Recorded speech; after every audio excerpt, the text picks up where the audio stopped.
weeks, of course. So going back to the first game's growth, what were some of the toughest challenges the team faced during like, let's say, the console era blow up of the game? And what are some lessons that you're taking with you into the next game? Yeah, so I'll kind of answer two big learning lessons, and I hinted at this earlier, which is order of priorities: fun, live ops, onboarding. Um, so spend a lot of time getting our short term retention, onboarding really, really strong to build on that foundation of a fun game. And obviously, you're always making it more fun. You're always improving it. How can we polish? How can we add new guns, new maps, new modes, etc. Um, but you have to have great onboarding. And then learning lesson two with Splitgate's kind of relaunch and console launch was just the importance of live ops, which we already knew was super important.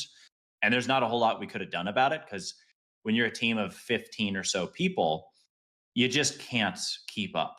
You could have the most fun game ever, but at some point, people will run out of things to do. They'll get bored of it if you don't push an update, if you don't have a content plan. I mean, you see this with every single game that basically ever comes out. Like, it has to have new season, tons of new content. Every week there's something new.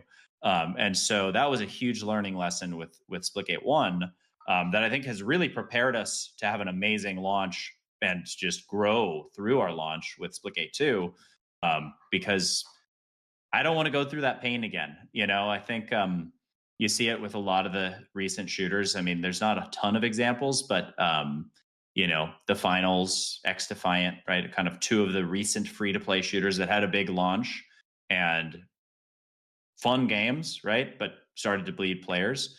And I think with both of them, obviously there's always more than one reason, but a big part of it was just not enough content, not enough new things to do.